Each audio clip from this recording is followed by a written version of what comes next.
Alright, welcome to the third video in this series where we're working on this Pinball 2.0 kit.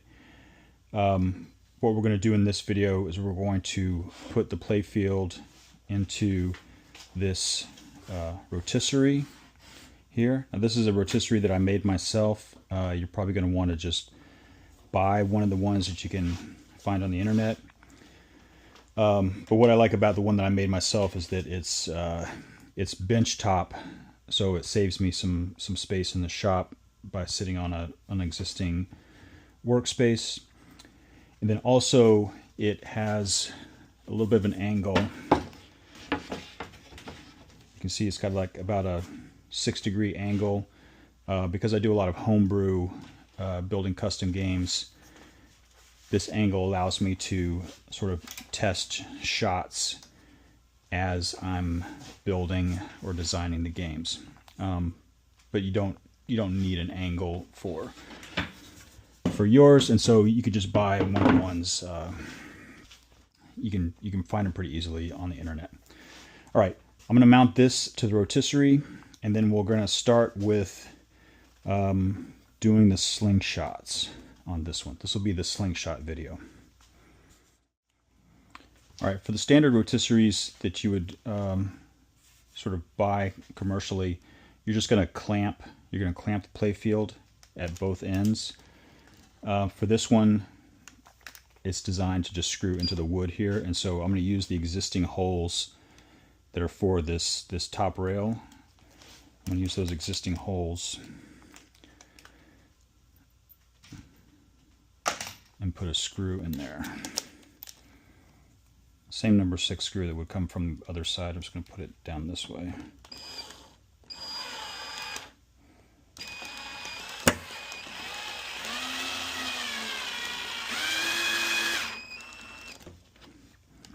And I had already marked a line where this should go.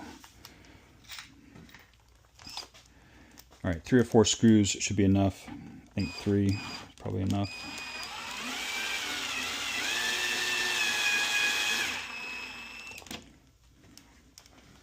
And I'll do one here.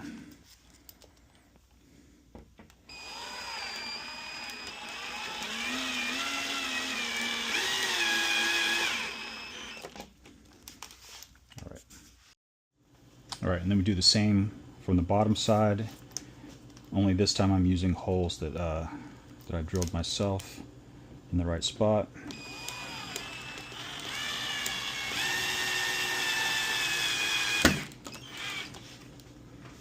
And we'll do 3.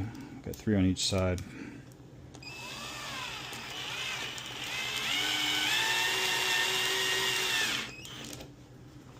Okay. So now this is the rotisserie, and so it's a little tight, but you can rotate the playfield, and it enables you to work from both sides. Might have to loosen it up a little bit, but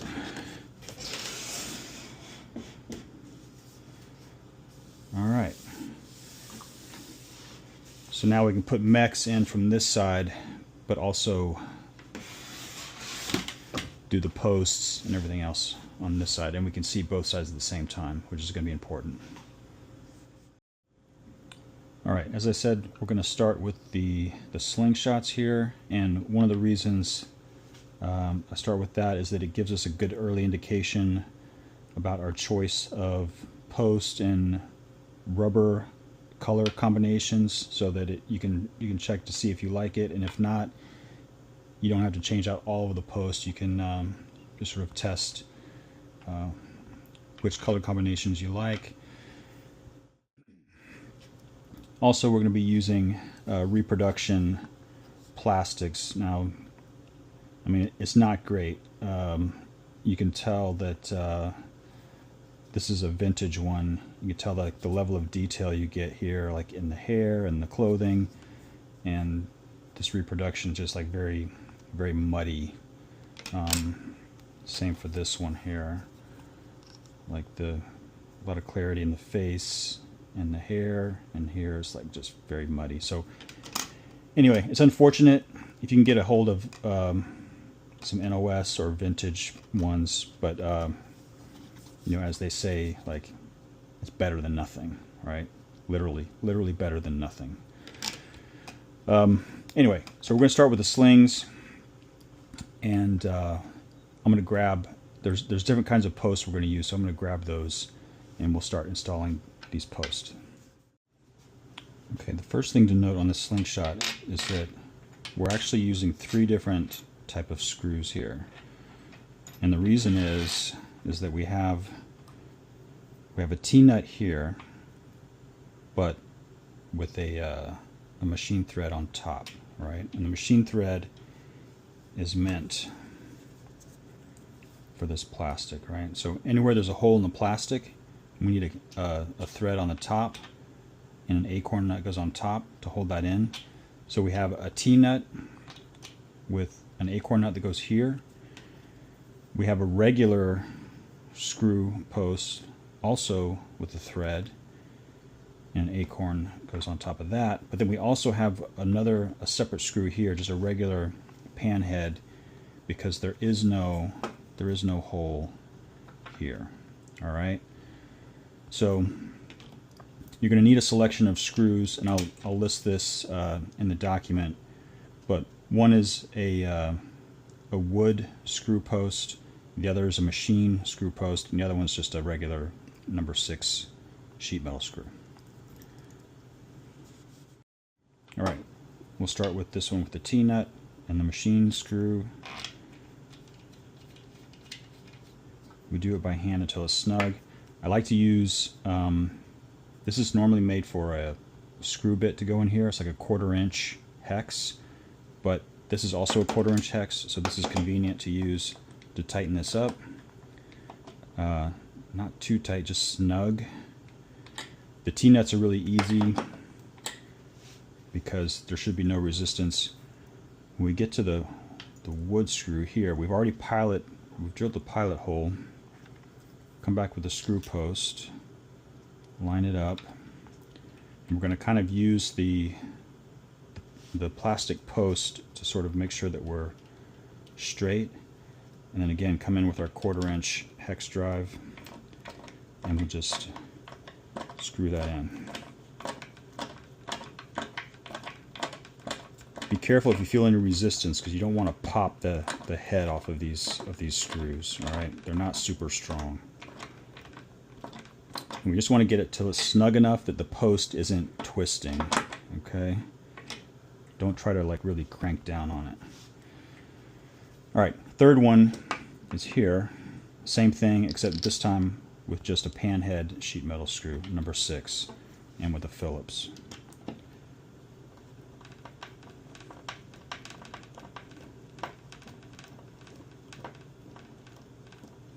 All right, just snug enough that it's not twisting. All right. All right, now we're going to put the rubbers on. You can look in the manual and see what rubber is supposed to be on there. Right here, this is a 2.5 inch diameter. This is a 2 3/4. I try to find the number. You can read the number on it, but I put the number facing down. If you put this on here, just try it out. This one seems a little too tight, and so let's go one up. Give it a little bit of pre-stretch. Okay. Now, regardless of what the manual says, I prefer to just do it by feel, and this feels right to me, so we're going to go with the 2 3/4. All right, and then the plastic can sit on top like that.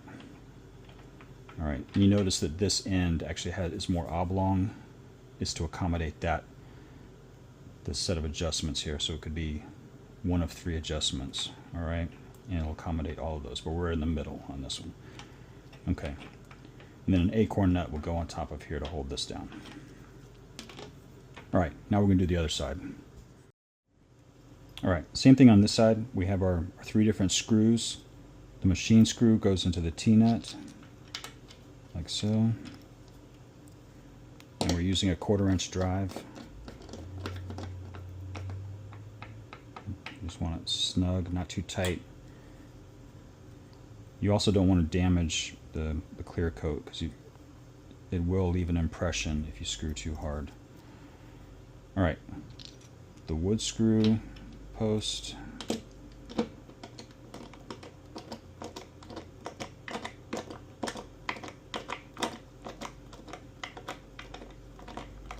If you have a ratcheting version of this, that helps a little bit too.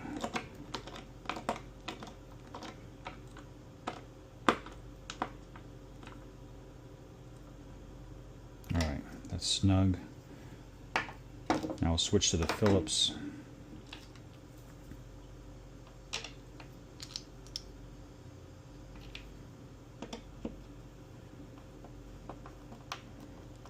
And remember, these are already piloted and chamfered, so we shouldn't have too much of a concern with this. But again, you don't want to over crank it. If you feel some resistance, you don't want to risk breaking off the heads of these screws, because they're really not that strong. Okay. And we were doing the 2 3/4 rubber. Give it a little pre-stretch. Have the numbers imprint facing down, just for aesthetics. There we go. Very nice. And then just to check the plastic fits correctly. All right. Okay. Now we're going to flip it over and install the mechanism.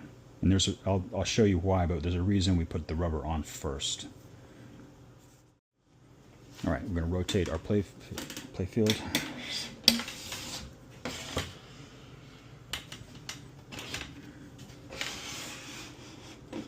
Okay. And it's a little stiff when it rotates, but that's actually good, because you don't want it just free spinning. All right. I have these two mechs.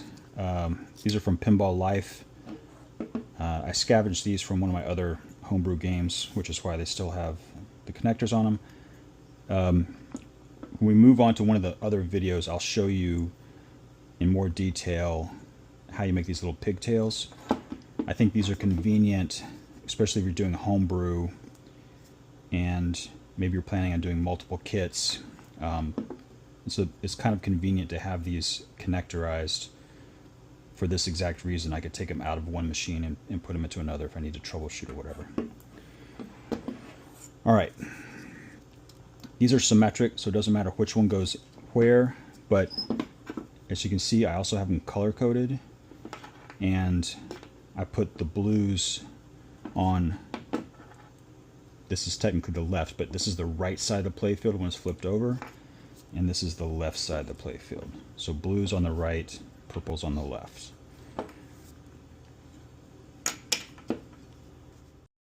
Okay, I've got a little flashlight here. I'm going to put the flashlight on the bottom side underneath, so that when I look through here, I'll get a better view of this rubber piece. And now I want to take this, slide it in here, and the switches, we're going into the first holes here. The switches are in that hole, and I'm going to line it up so that I want to be in line. I want this kicker to be in line with that triangle, but I also want these switches to be touching the rubber but not activating the switch. All right, so it's a 2 alignment. You're aligning it this way, back and forth, and also this way. All right. All right, once we have it set where we want it, you're gonna have to basically eyeball it through those little holes, the holes where the switches are. And the flashlight helps because it gives you some contrast. Once you have it aligned where you want, take a pencil and mark where these holes are. All right. Oops. Be careful not to move it. All right.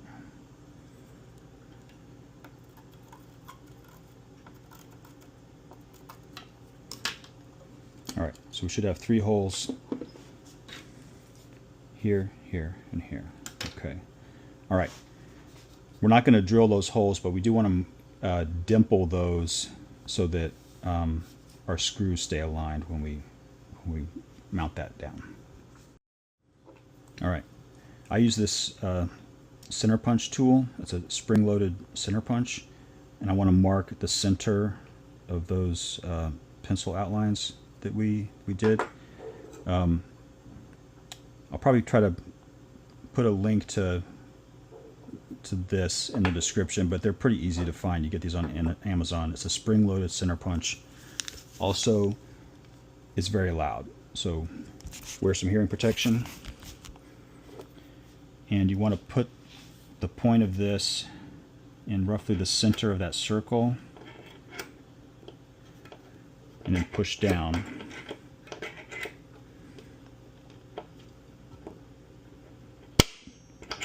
And that little snap made a punch right there. And that's going to be our guide for our screw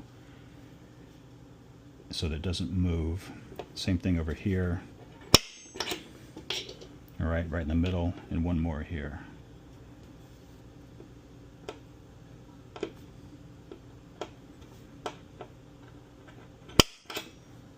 All right. If you feel like it's a little bit off, you can actually go back again, do another center punch, but at an angle. All right, so that gives us a guide for our screws so that they don't want to move around, and it keeps our mechanism straight. All right, now we put our mechanism back in here.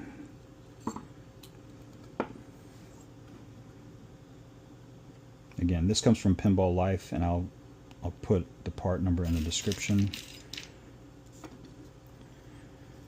All right, we're just gonna screw this in straight through the wood. No pilot hole, just that dimple should be enough. But we do want to make sure we're in that dimple. All right. All right, I'm not tightening it all the way. I'm leaving it a little bit loose, and then put the others in.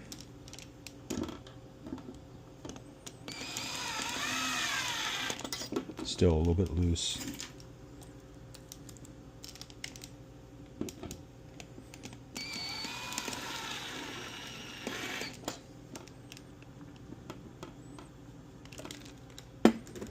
All right, this is our final chance to make any sort of small adjustment. I think it looks pretty good. So we're going to tighten these up just a little bit at a time.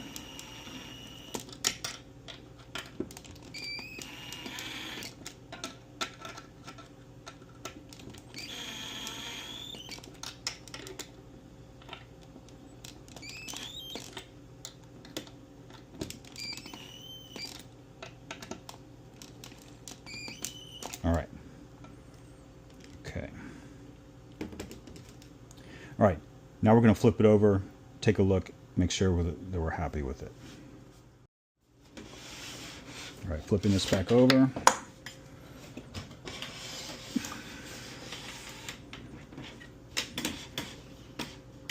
All right, so now remember it's on this side here. All right, now what we're looking for is that our leaf switch is touching the rubber, but the switch is not yet closing. All right, so that's exactly how we want it. And when the ball hits this, it doesn't close to about there, right?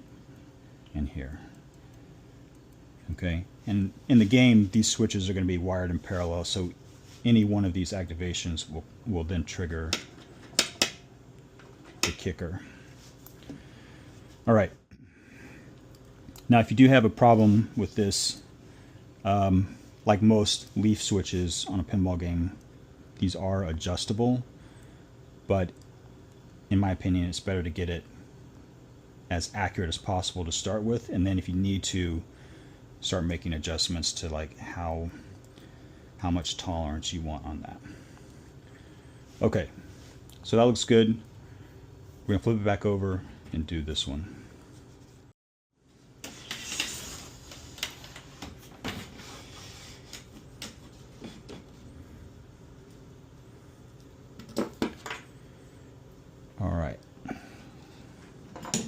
Similar thing, we want a flashlight from the bottom, give us some contrast. It's good to check to make sure your leaf switches are straight. Sometimes just in shipping, the way they package it, these could end up getting bent, so check that first. Drop that in there. We'll get our alignment. Okay, that looks pretty good. All right, I'm going to do the same thing. I'm going to mark it with a pencil, center punch it, and screw it, and then do the same thing we did on this one, and then flip it back over, and we'll take a look at both of them. All right, check the alignment.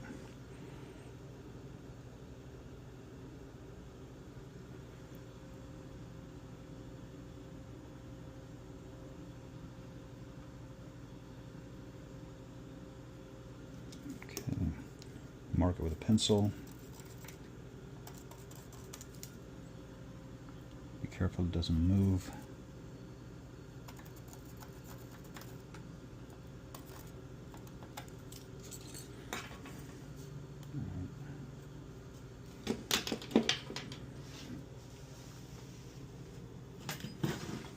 All right, grab our center punch. Again, this is going to be loud. Yikes.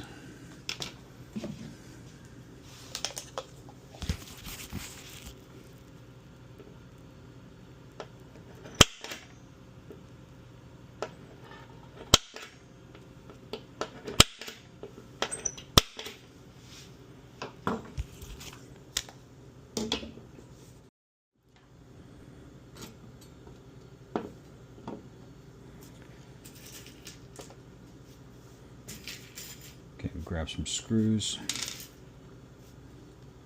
These are number 6 sheet metal screws, 3/8 inch long. Being 3/8, there's no risk of it going through, right? Because this is 1/2 inch. So I would just buy, you could buy these by the hundreds, and you'll do okay. Number 6 sheet metal, 3/8 inch. All right, I'm gonna put this in here, find our little divot, our dimple.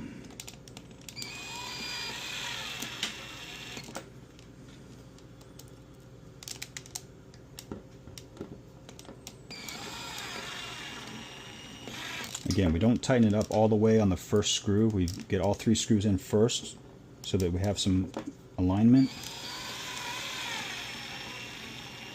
And it should naturally sort of find its center there. And once we like the alignment, then we can go all the way.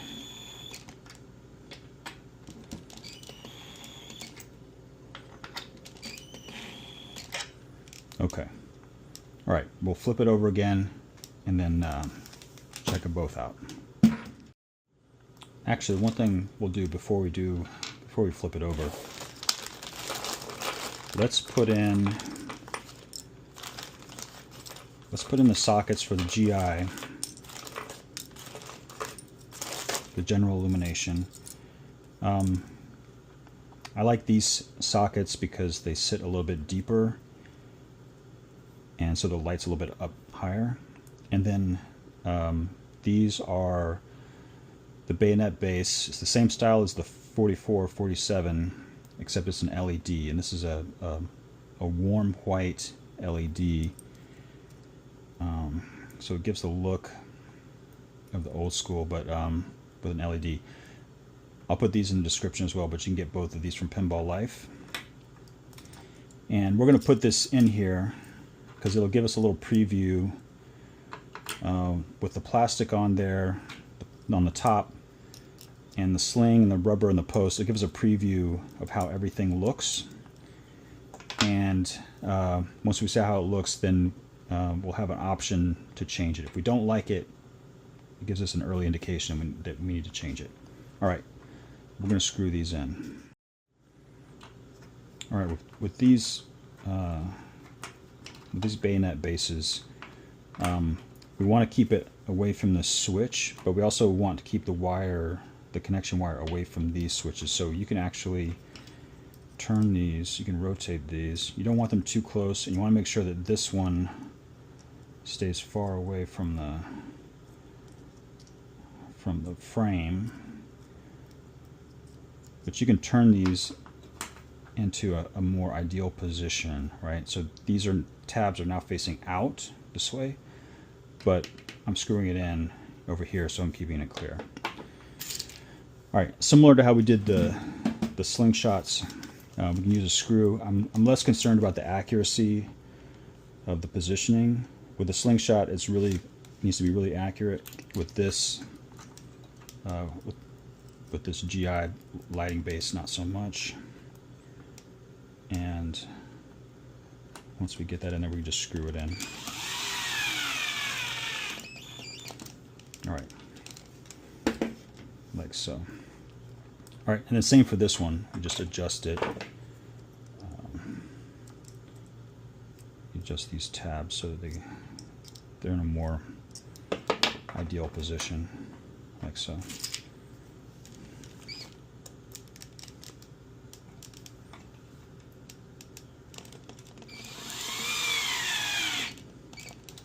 All right. And again, we're just going to put like probably little alligator clips to a 5-volt, just to give us like an early indication of what the whole lighting and everything's going to look like. All right, now I'm going to flip it over.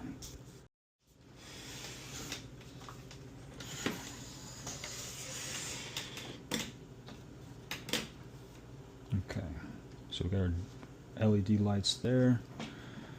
All right, so we'll take a look at what the plastics would look like. And there's also an opportunity, one of the other color choices we need to make is what color acorn we want on the top. Acorn nuts. Okay, so I like to get nylon acorn nuts, and because they're nylon, you can dye them with RIT dye. It's fairly easy. And basically, we have a choice here of what kind of color we want for the acorn. All right, so we have a choice of colors of acorn nuts that we can use on this. And it usually boils down to whether we want, do we want a complementary color or a contrasting color. And in this case, I don't usually like going with white, but in this case, white would actually be an option for like a red, white, and blue theme.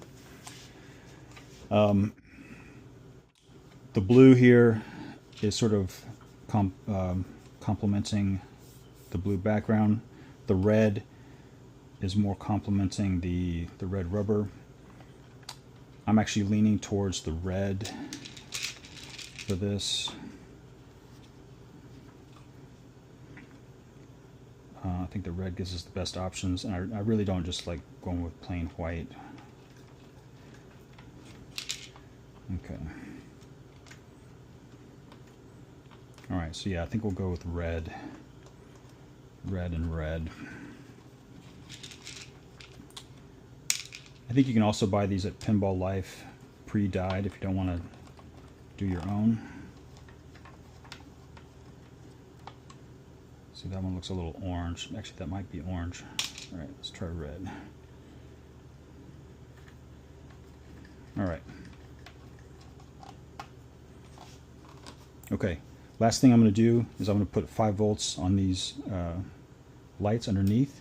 We'll take a look at it and see if we like it. Okay. I've turned the other lights down just to highlight what's going on here. This is what it's going to look like. Looks pretty good, I think.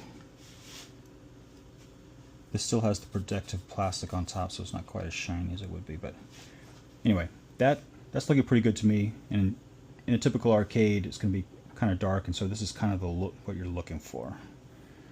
All right, so I think I'm going to go with that. And then, so silver post, red rubbers, and then we'll have blue stand-ups. And so I think that'll be a nice contrast. The silver, the red, and the blue. I think we'll go with that. All right. Okay, that's the end of video number 3. After this, we'll probably move on to the thumpers. All right. Thanks for watching.